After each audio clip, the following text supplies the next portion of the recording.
Dios le bendiga. Bienvenido a su programa semanal ¿Qué dice la Biblia?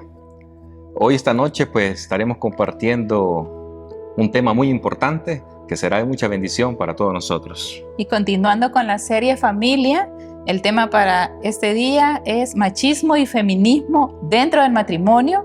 ¿Cuál es el modelo de Dios? Este es un tema muy importante, ya que nos encontramos con esto del diario vivir. Así es que vamos a empezar a definir estos conceptos que qué es el machismo y qué es el feminismo. El machismo dice que es la actitud de prepotencia de los varones con respecto a las mujeres. También una forma de sexismo caracterizada por la superioridad del varón. Sí, esto lo podemos ver en los hogares, ¿verdad? Que nos crían con una mentalidad machista al decirle a los niños que no deben de hacer labores del hogar o que los niños no deben llorar. Que los niños deben llorar. Entonces que no se comporten como niñas. Correcto. ¿Verdad? Entonces están como marcando esta pauta para que los niños crezcan siendo machistas. Pero el feminismo, hablemos también del feminismo, que es un movimiento que inició para reclamar los derechos de las mujeres, ¿verdad? Es una doctrina social que en un inicio era favorable para la mujer, ¿verdad? Para exigir derechos. Ellas querían poder vender propiedades, comprar sus propiedades, votar, estudiar en la universidad y tener acceso a diversas cosas que en ese tiempo no existían, esa apertura para la mujer. Pero comenzó como buscar esos derechos sociales, ¿verdad? Esa igualdad. Esa igualdad, exacto. Sin embargo, en una segunda ola del feminismo ya buscaron establecer otra clase de roles, ¿verdad? Y anular el rol que nos da la Biblia a nosotros como mujeres, respetando el rol que también la palabra de Dios le da a los hombres. Entonces ya era como, yo no necesito de ningún hombre, ¿verdad? Yo no necesito, estoy en contra de que se diga que el hombre es la cabeza del hogar. Entonces es importante que distingamos que hay una lucha entre los derechos justos y la negación de los roles según la Biblia. Correcto. Pero para poder identificar si hay machismo o feminismo en el hogar o en el matrimonio, porque en esta noche estamos hablando del matrimonio y cuál es el modelo de Dios, ¿verdad? Vamos a poder identificar, vamos a estudiar y poder identificar algunas características del machismo y el feminismo en el matrimonio. Les quiero hablar acerca de que podemos identificar machismo en el matrimonio cuando vemos que el hombre es autoritario. Autoritario es aquel que piensa y dice: lo que yo digo es ley. Ese es un hombre autoritario. También es una persona exigente, que quiere las cosas rápido para ayer, como dice un dicho por ahí. Es muchas veces ofensivo. Dice las cosas no con amabilidad, sino que muchas veces la dice cortantemente, ofensivamente. También es muy demandante, muy similar a ser exigente. También difiere al cuidado de los hijos, o sea que no se involucra con el cuidado de los hijos. Dice él, es responsabilidad de la mamá y a mí no me digan nada, entiéndanse con su mamá. No acepta esa responsabilidad, no permite expresar emociones y sentimientos, no se permite él llorar, no se permite decir me dolió o me duele, sino que aguanta. Él dice porque tengo que ser macho. También no colabora con las ocupaciones del hogar. Él dice lavar los trastes, trapear, eso es cosa de mujeres, así que a mí no me toca. Yo con tal que pague los impuestos, la casa, los servicios. Entonces, esa es mi obligación. Ya con los demás quehaceres se tienen que entender mi esposa.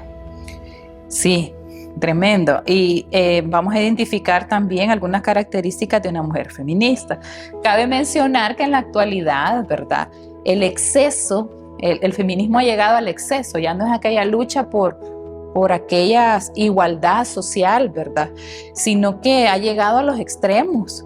Y actualmente muchas feministas no creen en el matrimonio, pero en dado caso estamos casados, ¿verdad? Y hemos adoptado estas características en nuestro matrimonio, las vamos a identificar. Una mujer feminista tiene poder de decisión, ¿verdad? Ella decide, tiene autoridad de sus finanzas, de cómo vestirse, de qué hacer con su dinero, con su cuerpo, ¿verdad? Sin consultarle a su esposo. También tiene autonomía. La autonomía es la condición de quien para ciertas cosas no depende de nadie, ¿verdad? Hay ciertas cosas que ella dice, esta es mi decisión, yo hago lo que yo quiero, no tengo por qué consultarle a nadie.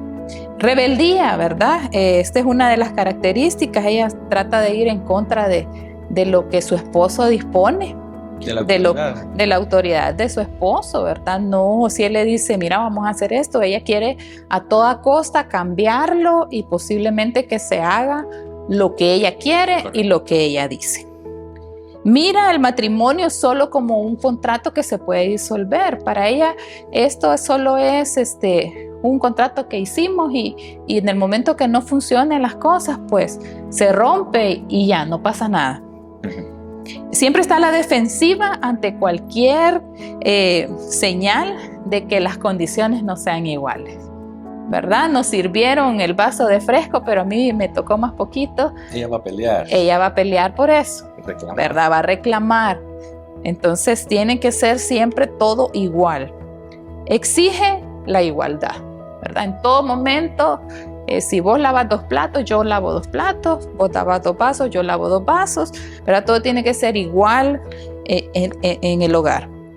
Da libertad de decisión a los hijos, ¿verdad? Esta es una de las características que incluye a los hijos, ¿verdad? Que los deja que ellos hagan lo que quieran, ¿verdad? Y los consiente demasiado en el sentido de que ella va a exigir derechos de los niños y sus propios derechos también. No desaprueba la intervención del esposo en la corrección de los hijos. Y esas solo son algunas de las características que buscando mucha información pudimos nosotros encontrar. Identificar, ¿verdad? Exacto. Pero si nos preguntáramos dónde se adquirió este comportamiento, cuál es el origen, cómo adoptamos estos comportamientos, ¿dónde pudiéramos encontrarlos? En la crianza, ¿verdad? Cada uno de nosotros fue criado de una manera diferente. Nuestros papás nos criaron de manera distinta y pudimos encontrar información que hay varios tipos de crianzas, pero vamos a retomar que existe la crianza permisiva, donde dejan al niño hacer todo lo que él quiera. Una crianza exigente, es algo riguroso, ¿verdad? Se levanta a esta hora, hace esto, y todo está cronometrado en la vida de este niño, al punto de querer escapar, diría yo. Y una crianza negligente, que es aquella crianza descuidada, ¿verdad? Que no tomamos en cuenta que nuestros hijos están allí, que pueden estar escuchando, observando cosas que no deben. Entonces, ese es uno de los comportamientos que vamos adoptando porque vamos agarrando de la vida, ¿verdad? Lo que viene. Pero también tenemos el contexto familiar. Sí, en el cual encontramos lo que es el patriarcado y el matriarcado. Exacto, que el matriarcado es cuando en la familia la característica es que existen solo mujeres, porque o falleció o tuvo un fracaso matrimonial la señora y este ciclo se va repitiendo en las hijas una y otra vez de generación en generación y prevalece la autoridad de la mujer. Es cuando la mamá le dice a la hija, tú no tienes que aguantar a ningún hombre porque yo no lo hice. Exacto. Aquí está tu casa, están las puertas abiertas. El día que ya no quieras continuar tu relación, verte que aquí te recibo. Exacto. También puede decir, yo soy padre y madre, puedo ser padre y madre, no necesito ningún hombre para sacar adelante a mis hijos. Lo hemos escuchado, ¿verdad? Lo hemos escuchado muchas veces. Yo soy suficiente, ¿verdad? Yo tengo la capacidad, no necesito de ningún hombre. Y el patriarcado, que es, nos damos cuenta que es un padre autoritario, que él toma las decisiones, él es el que no ayuda en nada en la casa. Él, cuando sale con su esposa, él va adelante, su esposa va atrás con sus hijos. O sea, él es el que quiere salir en primera plana en todo. Los extremos son los que dañan, ¿verdad? Porque podríamos tener el caso de que sí, solo son mamás, porque así se dieron las cosas, pero tener una familia saludable. Y que un padre lleve a cabo su patriarcado de una manera sana, ¿verdad? Sí. Es que es el padre y el que representa al hogar, pero es un patriarcado sano. Y el sistema del mundo, que son las corrientes sociales. Todo lo que nos rodea, ¿verdad? En este mundo, todo lo que nos está bombardeando día con día, todas estas olas, ¿verdad? Que vienen. Lo que nos venden en las películas, exacto, los programas de televisión. Exacto. Todo eso viene a abonar y viene a... Nosotros lo adoptamos, lo vamos exacto, metiendo en la familia como algo normal y venimos natural a normalizar todo. Y también otro origen, ¿verdad? Es el pecado, ¿verdad? Que como sabemos, ¿verdad? El pecado es la transgresión voluntaria a la ley divina o de alguno de sus preceptos, ¿verdad? El pecado es todo aquello que me aparta de lo recto y lo justo, o alguna falta a lo que es debido, ¿verdad? Por ejemplo, la violación de alguna ley o alguna norma, ¿verdad? En este caso podríamos decir de la palabra de Dios, ¿verdad? Todo lo que viola lo que la palabra de Dios dice es pecado. Hoy que ya comprendimos un poquito lo que es machismo y feminismo, ¿verdad? Y dónde pues se aprende estas conductas. Sí. Queremos dar a conocer y entender qué es lo que dice la Biblia con respecto a este tema. ¿Somos iguales o somos diferentes? ¿Qué dirá la Biblia acerca de eso? Es la Biblia. Por eso vamos a leer en Gálatas capítulo 3, versículo 28. Mira lo que dice la palabra del Señor. Ya no importa el ser judío o griego, esclavo o libre, hombre o mujer, porque unidos a Cristo Jesús, todos ustedes son uno solo. Mire qué especial lo que dice la palabra de Dios, que ya no importa si somos libres, o si, judíos o griegos, esclavos o libres, hombre o mujer. En Cristo Jesús somos uno solo, estamos en unidad, estamos fusionados, como dice la palabra por ahí. Exacto. ¿Y será que tenemos el mismo valor según la palabra de Dios? Mira lo que dice la palabra de Dios con respecto a esa pregunta, Génesis 1:27. Así que Dios creó a los seres humanos a su propia imagen. A la imagen de Dios los creó. Hombre y mujer los creó. Mire qué especial que hemos sido creados a su imagen, a la imagen de Dios. Hombre y mujer. No dice al hombre lo hizo un poco más a la imagen y a la mujer no. O a la mujer la hizo más a la imagen de Dios y al hombre no. Sino que nos creó a su imagen, hombre y mujer. Nos creó. Exacto, entonces qué maravilloso saber de que Dios nos creó a su imagen y según su semejanza, dice otras versiones de la escritura, ¿verdad? Entonces, y sí, no hace ningún énfasis en decir, bueno, a Dios, al hombre lo creó como a Dios, ¿verdad? Y a las mujeres como los ángeles, ¿verdad? O un ser que podamos llamar inferior a Dios, pero que fuera celestial. No, dice que a los dos nos creó a su imagen y semejanza. Entonces para Dios tenemos la misma importancia, tenemos el mismo valor. En Efesios 2:10 también nos dice que nosotros somos la obra maestra de Dios. Amén. Y no hace ninguna separación, ¿verdad? No dice el hombre, no dice la mujer, nosotros somos la obra maestra de Dios. Él nos creó de nuevo en Cristo Jesús a fin de que hagamos las cosas buenas que preparó para nosotros tiempo atrás. Amén. Entonces, para Dios somos nosotros dos, esa obra maestra que Él creó. Entonces, para Dios somos iguales, pero diferentes. ¿verdad? Hombre y mujer. Hombre y mujer. Tenemos el mismo valor ante los ojos de Dios, pero tenemos diferentes roles. Tenemos un diseño diferente y eso no está en discusión. Cuando en el feminismo se reclama aquella igualdad, es algo parcial, ¿verdad? Porque puede ser igualdad en derechos, en ingresos, en algún trabajo, en la paga de algún sueldo, podría ser, pero iguales no somos del todo, o sea, tenemos un diseño diferente, ¿verdad? Nosotros las mujeres somos más delicadas, más frágiles. Son emocionales. Más emocionales. Los hombres son racionales. Exacto, entonces somos distintos, pero ¿qué pasó? ¿Cómo se perdió el diseño de Dios? Y esa es una buena pregunta y por eso lo vamos a estudiar en este contexto. Dice Génesis 3, versículo 4 al 5. Miren lo que pasó. Entonces la serpiente dijo a la mujer: no moriréis, sino que sabe Dios que el día que comiereis de él serán abiertos vuestros ojos y seréis como Dios, sabiendo el bien y el mal. Y vio la mujer que el árbol era bueno para comer y que era agradable a los ojos, y el árbol codiciable para alcanzar la sabiduría, y tomó de su fruto y comió. Y dijo también a su marido, y también dio a su marido, el cual comió así como ella. Aquí nos damos cuenta de que todo esto comenzó, se puede decir, en el huerto del Edén. Exacto. Cuando Dios ya había establecido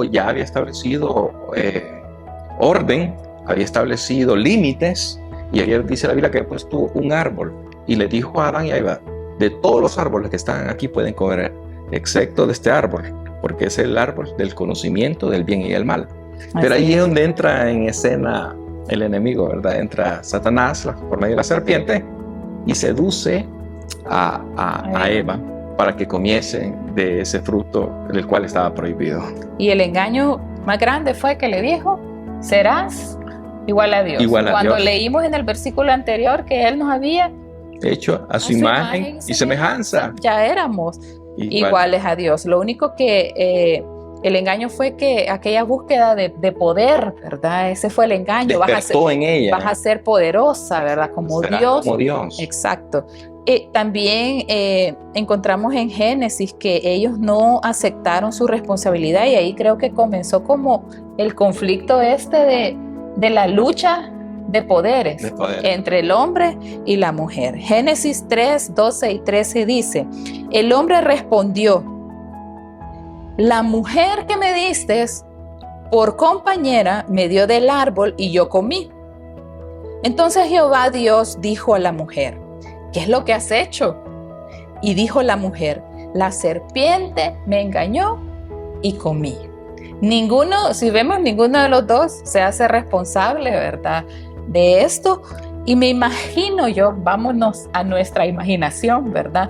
¿Cuál fue la discusión después de Adán y Eva, verdad? Es que vos me tiraste de cabeza, le dijiste a Dios que la mujer que me diste no estás conforme conmigo, ¿verdad? Y Adán le pudo haber dicho a Eva: sí, pero vos no te hiciste cargo, le echaste la culpa a la serpiente cuando tú fuiste la que tomaste, tú fuiste la que mordiste. Entonces siento que ahí comenzó como la lucha esta de poder, el conflicto, ¿verdad?, entre el hombre y la mujer. Y uno de los problemas más grandes que siento que pasaron ahí fue que Adán no estaba con Eva. Sí. Eva andaba allá por otro lado, ¿verdad? Sola. Entonces Adán había abandonado su lugar junto a Eva y Eva había abandonado su lugar junto a Adán. Y uno de los problemas más grandes ha sido que el hombre y la mujer han abandonado su rol en el matrimonio. Sí, ese ha sido el dilema, ¿verdad? Que el hombre ha abandonado el rol que Dios le dio como un diseño original. El ser el hombre, el protector, el cuidador, el proveedor, el que defiende, ¿verdad? El que provee. Entonces, cuando el hombre abandona los roles que Dios ha establecido, entonces ahí muchas veces la mujer tiene que levantarse y querer tomar o usurpar el rol, el diseño de que el hombre es la cabeza del hogar, ¿verdad? Exacto. Entonces sí, a la luz de la palabra hoy vamos a comprender cuáles son nuestros roles y debemos de respetar el rol que tenemos nosotras, el rol de nuestro esposo, ¿verdad? Y no usurpar ese rol, porque Dios nos ha diseñado cada uno con diferentes cualidades, con diferentes actitudes, ¿verdad? Habilidades. Y yo creo que Dios fue bien sabio al asignarnos a nosotros qué es lo que yo voy a hacer en mi matrimonio, cuál es la parte que me toca, y no anular la autoridad de nuestro esposo, ¿verdad? Como cabeza del hogar, porque la Biblia lo declara que es cabeza del hogar, así como Cristo es cabeza de la iglesia. Amén, así es. Yo quiero hablar un poquito acerca del esposo, el rol que él tiene. Dice que el rol del esposo es ser líder espiritual. Sí. Es llamado a empezar y hacer inversiones espirituales y es responsable de la salud espiritual de su familia. Pero esto no significa que su esposa no puede estar involucrada activamente en el crecimiento espiritual de la familia. Significa que el esposo tiene el peso y la responsabilidad de ser esa cabeza de hogar. Exacto. Como Pablo lo menciona, el esposo debe amar, proteger, servir a su esposa como Cristo ama a la iglesia. Cristo amó tanto a la iglesia que se entregó a sí mismo por ella. Por eso es que ese es el mejor ejemplo que nosotros podemos ver. Así como Cristo amó a la iglesia, que se entregó por ella sacrificialmente, es el rol que como esposos debemos desarrollar, invertirnos en nuestra esposa sacrificialmente. Los esposos están llamados a ser líderes serviciales, lo cual significa que hacen del bienestar de su esposa y familias una prioridad. Y me llama la atención que dice así como Cristo amó a la iglesia, ¿verdad? Que se entregó a sí mismo por ella. Se entregó, fue algo voluntario. No es algo exigido. No exigido, exacto. La esposa, por otro lado, su rol es respetar y honrar a su esposo.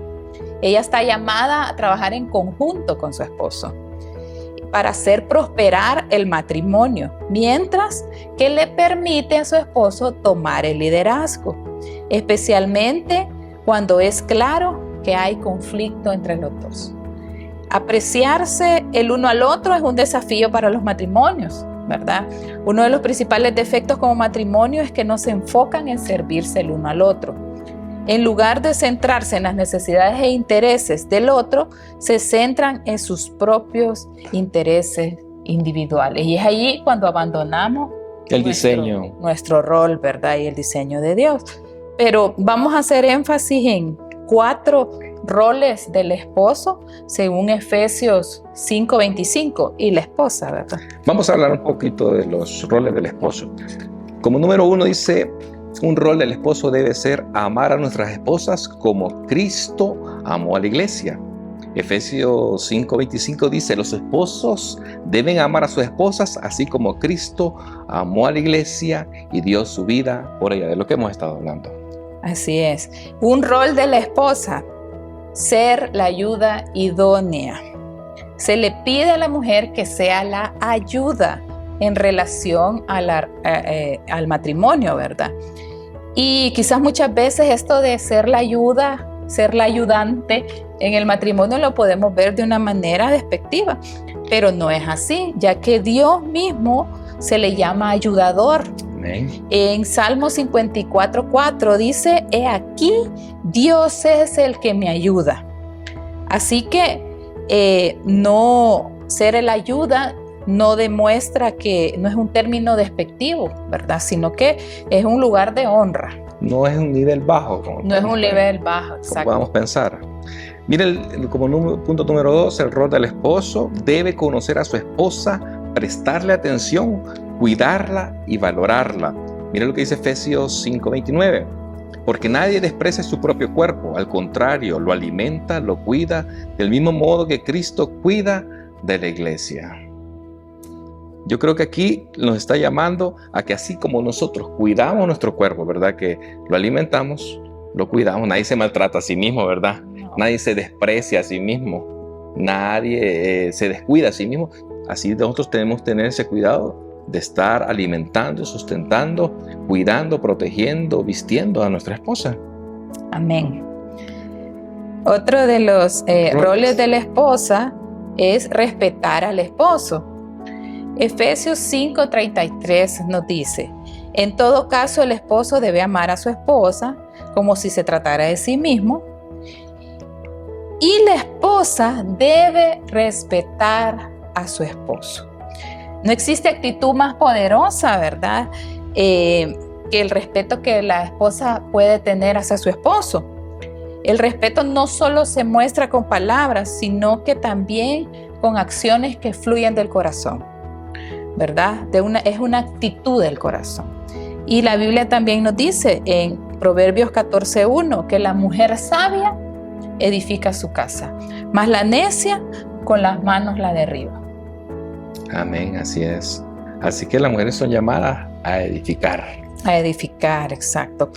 El otro rol, número 3, se le pide al esposo que sea la cabeza de su esposa, como Cristo es la cabeza de la iglesia. Y aquí es donde muchas veces se da ese conflicto, ¿verdad? Que sí, piensan que ser cabeza es el que va a mandar, es el que va a ser autoritario. No, al contrario, Cristo nos está enseñando por medio de su palabra que ser cabeza sí es dirigir, pero al final es servir, es amar, es cuidar, es proteger, es afirmar.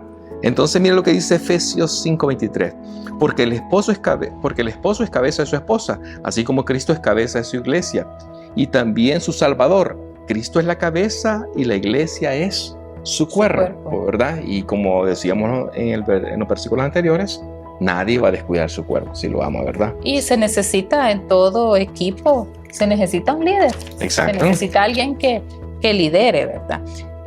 Para las esposas, el rol: animar al esposo. A la esposa se le pide que aliente a su esposo para que pueda guiar bien a su familia. Para la mayoría de hombres, el temor al fracaso es uno de los grandes obstáculos que se encuentran, ¿verdad?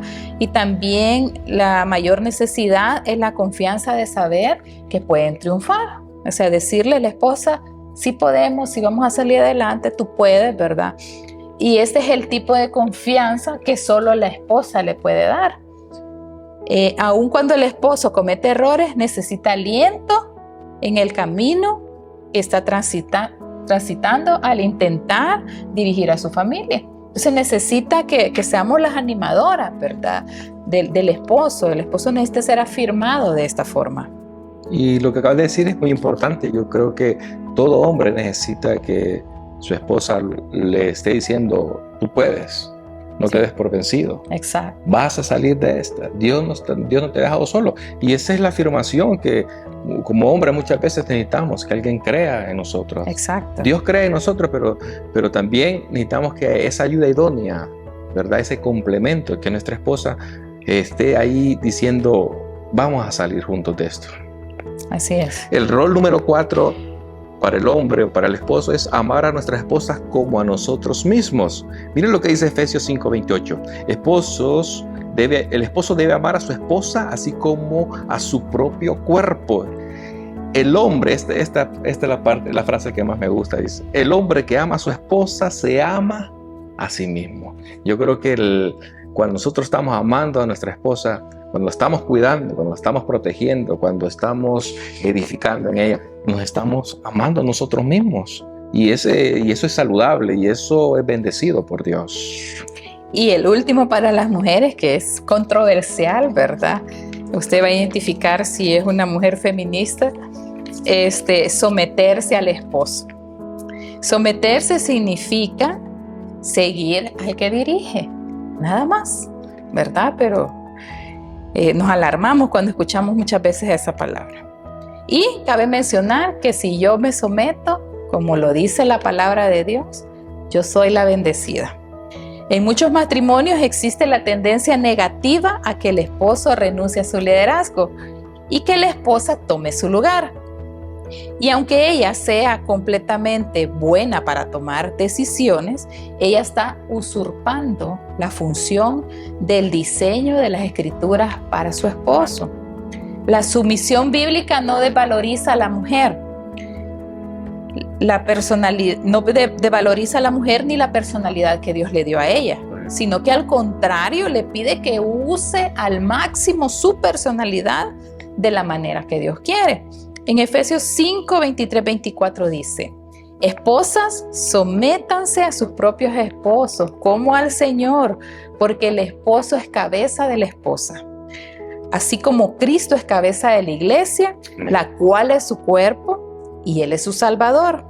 Así como la iglesia se somete a Cristo, también las esposas deben someterse a sus esposos en todo. Amén, así es. Entonces vemos los diferentes roles que no son iguales. No son iguales. Son distintos. Y esto, según la palabra de Dios, nos va a llevar a tener un matrimonio en armonía, ¿verdad? Si fluimos con lo que la palabra de Dios dice, Dios va a estar en el asunto y Dios va a ser el que dirija ese matrimonio siempre que seamos obedientes a la palabra de Dios. Y ese es el diseño de Dios, ¿verdad? Yo creo que cuando hagamos y nos esforcemos por cumplir el diseño de Dios, vamos a ser bendecidos y todo va a fluir de una manera poderosa en nuestras vidas. Así es. Queremos leerles un manifiesto que se encuentra en nuestro manual de El arte del matrimonio. Y este es un manifiesto para la esposa. Creemos que Dios ha encomendado a cada esposa para que cumpla la responsabilidad de ser la ayuda idónea de su esposo. Creemos que la esposa le dará cuenta a Dios de cómo amó, respetó y le dio apoyo a su esposo. Sostenemos la verdad bíblica, que ella tiene el mismo valor para Dios que su esposo. Rechazamos la idea de que la esposa debería asumir las responsabilidades del liderazgo de su esposo. De la misma manera, rechazamos la idea de que la esposa debería ceder pasivamente al dominio de su esposo. Creemos que su responsabilidad es que voluntaria e inteligentemente afirme, respete y se someta a su esposo como cabeza del hogar, de acuerdo al diseño divino. Por lo tanto, nos comprometemos a exhortar a las esposas para que sean apoyo de sus esposos, aceptando los privilegios y las responsabilidades de su rol como su ayuda. Amén, así es. ¿Qué dice el manifiesto del esposo? Creemos que Dios ha encargado a cada esposo para que cumpla con la responsabilidad de ser cabeza, que significa siervo o líder de su esposa. Creemos que Dios creó al hombre con la necesidad de una compañera, para la cual necesita de su esposa como complemento, ayuda idónea. Creemos que el esposo le dará cuenta a Dios de cómo amó, sirvió y proveyó para su esposa. Rechazamos la idea de que el esposo domine a su esposa. De la misma manera, rechazamos la idea de que el esposo deje de cumplir con la responsabilidad de guiar a su esposa. Por lo contrario, creemos que su responsabilidad es amar a su esposa. Este amor se distingue por el hecho de que tomó la iniciativa de servir, cuidar, honrar a su esposa como un regalo de Dios. Creemos que su responsabilidad es proteger, ayudar y proveer para las necesidades físicas, emocionales, espirituales de su esposa. También creemos que un esposo debe de buscar y respetar la opinión y el consejo de su esposa y tratarla como la compañera que es en Cristo. También nos proponemos a exhortar y a rogar a los hombres para que no abusen de la posición que Dios les dio como esposos, sino que más bien expresen un amor sacrificial para sus esposas, de la misma manera que Cristo expresó su amor sacrificial por la iglesia y lo demostró completamente en la cruz. Así es que esa es lo que Dios dice, ¿verdad? ¿Cuál es el modelo de Dios para nuestro matrimonio? Así que esperamos que este estudio haya sido de bendición y nos vemos en la próxima y que el Señor les bendiga. Que el Señor les bendiga.